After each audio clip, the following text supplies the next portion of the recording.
Hi, I'm Jeff Flateau, the Cookie Man. I've been in the food business for over 30 years, and one thing I can tell you for certain, you never know what's coming around the bend. While it's the food that may have brought you to our show, it's the people and their stories that'll keep you coming back for more. And that's the way the cookie crumbles.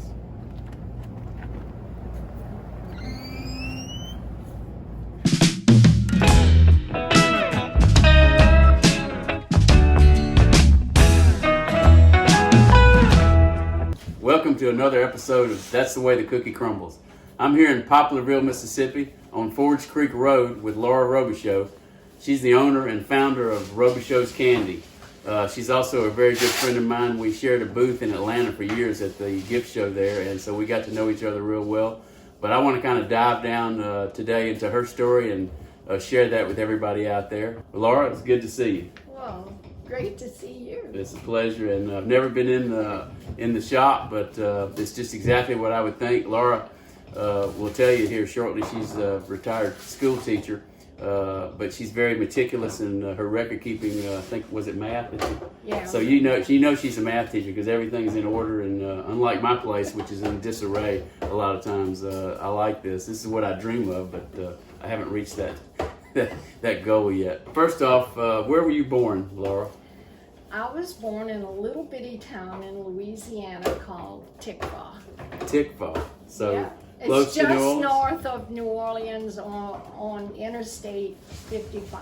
So how'd you get into school teaching? Is that what you wanted to do your whole life? Well, I really, went to school in Hammond. I grew up actually in Hammond, and I was a big sports person, and I decided to go to college there, and I got my master's degree, and I met my handsome hubby there. We got married, and he was also a math teacher, and I was in math. Actually, I taught in the classroom about 10 years, and then I went into the federal program to help the disadvantaged children for about 10 years. I was an administrator for, almost 10 years. We bought some property here in Mississippi. We moved to Poplarville. So when we decided to move out here instead of use it as a weekend, we built the house on the hill. And I had that little building sitting in the back, so I said, can I have that building? So here we are. Yeah. That's the fact. So 30 years in school teaching 30 years business. in education, retired. I was about 51 at the time. What do you do after you retire? 51 is young. It's young. Well, I wanted to do something, so I had no idea what I wanted to do, but, and you're gonna say, why candy? Yeah, why I candy? have no clue. Someone had said, doing a little business is fun. You can make money. I mean, it wasn't about money. It was about, what do I want to do? Yeah.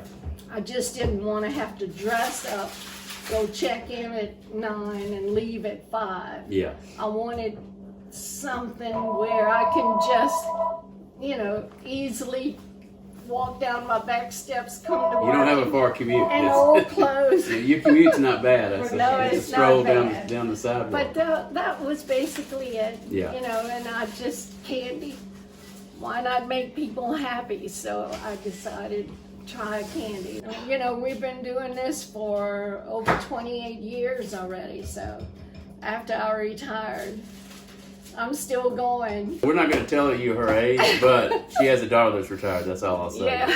But she doesn't look her age. I'll put it that way to you. And I think maybe you may agree. I think working keeps you young. It does. What if you don't work? What do you think you would? Well, I love it. Yeah. I love my little business. It's been good for me. It's not about the money, actually. Right. I mean, we have our retirement. Everything is paid for and all that. Well, manufacturing is tough. But you're not selling. You do sell retail, but you're not selling retail. Most of yours is wholesale, so it's tough. It is wholesale. We're at 95 plus wholesale. Right. We do very little retail. The girls that have been with me like forever, and they know as much about the business as I do. Yeah. Well, it's all quality products. I've eaten it over a period of long years. and I've never heard a complaint. It's always consistent, which is the key. You need a math teacher to hone those recipes down and make sure that everything's right, because that's the key to any food business. Well, we make it for the order, so anybody who gets anything from us, it's just been made for them. So what she's saying is, to you novices out there, there's no inventory. So when you make an order here, it's made fresh and it comes to you with is it a 3-month shelf life? Is that what you guys? Well, we recommend 3 months. Yeah. It's probably good for a year. Yeah, I've had it way past the 3 months and it's fine. Because I sell this product on my website, my retail website, and it's our most popular item other than our cookies. When you get a quality product, you can trust. When you call, you know what you're going to get, and that's important, in this business.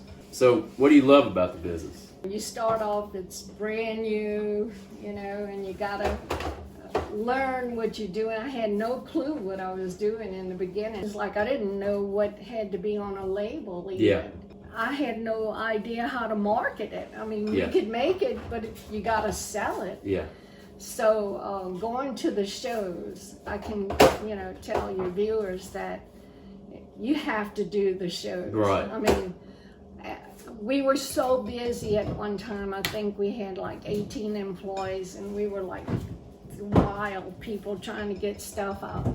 Yeah. And I said, this is not what I really wanted to do. So what I did to slow down, I stopped doing some of the shows. Yeah. And trust me, that brings down your business. Yeah. So you got to go to the shows. If you cut back on the shows, you're going to do less business. I remember you being in Atlanta and leaving Atlanta to go to Kansas City, and then Kansas City to Dallas. And it's there, right? yeah, so it was a caravan of shows in the early part of the year, in January, we February. counted up the days one time how often I was gone from my house, and it added up to 3 months. Yeah.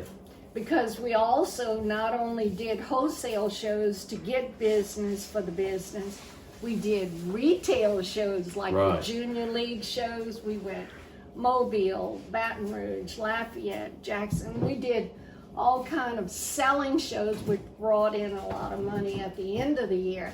Plus, the end of the year was a super busy time, so we were like crazy people around. Yeah. The worst part about doing selling shows is the setup and the takedown. Yes. Because that's absolutely the killer part. Then you hope it's busy. Then you hope you can sell most of Get rid stuff, of it, so you don't have to haul it back. Yeah. So but it's good. Yeah. It's good advertisement for retail. Certainly. And people come with a fistful of money and they spend it. Yeah. At the selling shows. That's but good. the older I got, the less I really wanted to do that. My main one, if anybody starting up a business, Atlanta was my big one. Yeah, you still do Atlanta. I still do Atlanta, but I still do like the Biloxi show, which is local. Yeah, Biloxi's a good show. I drive back and forth for the Biloxi. Yes. And there's one in Jackson, the Mississippi Market, and I do that one. And that's basically all I do now. So, the business is exactly like I want it. It's just busy enough, but it's not a killer. It's perfect. That's all I can Congratulations, say. because you're probably one of the few people in the country that's at the perfect level. Yeah. Because most people want more. Some people, very few, want less, but you're right where you want to be. A sweet spot. I don't want the craziness. It's crazy enough as it is. I'm happy for you. I hope I get there one day, but I'm not there yet. So who are your customers? Mostly, like you said, wholesale. So yeah, it's small mom and pop shops, several casinos. Keep you busy. Gift basket companies buy a lot. Because we have the small items. If you see the small items go in baskets. Yeah. And this has the fleur de lis. She does 1,000 different logos or whatever on these candies, which is really special. So holidays got Santa Claus, Easter has the eggs, just an array. You can look online and see. We have so many different things. You see. It's amazing. So it's enough just to keep up with the label, so you can find what you need to pull. If you're doing different items. Look, if it weren't for the girls, you cannot run out of anything. No. And I keep telling everybody, watch your supplies. Yeah. Because sure enough, you run out of one thing, it's going to be in every order. Yeah. You Oh know? yeah, that one item. So will be that there. one item is going to be in every order. So you have to really be on top of your supplies. That's important. So what pitfalls? What were your biggest pitfalls or pitfall in business? I'm doing this because I want to do it. So there's a couple of things. Sometimes people you gave credit to don't want to pay you. And then when we had so many ladies working here, it was like this one didn't like that one or didn't want to do this or the other. You know, you have conflict when you have so many. Yes. When I say this is perfect, Yeah. believe me. In many ways. It is perfect. Yeah. I have the perfect ladies working. They're so agreeable. They do everything that needs, you don't even have to say it. They know it, what needs to be done, and we just work together and that's it. This is a nice thing to hear because a lot of times people are running around, they got this problem, they got that problem, and well, when you have more people, you have more problems. And Well, I know you viewers are saying, well, you just doing this because you want to do it, but are you making any money? Mhm, You good know, because question. most people do business because they need to make money. Right. You can make money. Yeah. There's lots of money in a business. I had a question like, what victories have you had? But it's obvious. The victory is that you started the business, you made your money, and that you're right at the place where you want to be in life, and that's perfect. Yeah. So Yeah. I think that's the victory. That answers the question. I like where I am now, so I mean, Exactly. it's just what I want to do. Yeah. Well, we're told it's got to grow, but a lot of times that's not exactly the best spot where your margins get Well, pushed. it depends. If you viewers want it, you can grow the business. can. Unbelievable, yeah. It's all a matter of what you're looking for, what your goals are, and you have to have goals, and that's important. To what you know, what you're looking to do. Right. If you have a passion for something, you want to make it work, and you can do it. At least try it. What's your plans for the future? You're going to keep the business going, and you don't have to answer if you don't want to give out your secrets. Well, you know I'm up there in age, so you know it's coming. And I don't know what I was hoping, you know, one of my faithful workers may want to continue it. Yeah. Hint, hint. Hint, hint.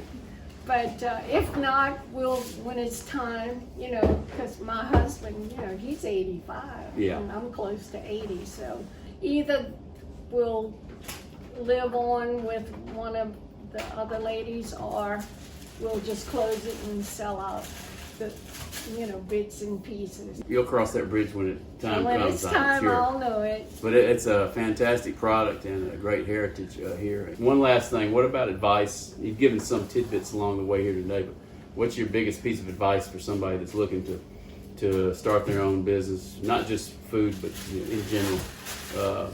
Well, if you start it, you have to be serious about it. I don't know what the statistics are now, but when a small business, when I started, 1 out of 10 made it through the first year. Mm-hmm. So, you know, I borrowed $6,000 from me to start the business. Bank of Robicheaux. That's right. I started it and I paid it back the first year. You're one of the few. They have to be committed to stick with it. Well, look, we had a great time here today. I know we're going to get a little chocolate before we leave, and everybody's excited. And we want to thank you. Wish you more good luck along the way, and tell your husband hello, and Merry Christmas to you. Well, same here. And God bless. Thank you.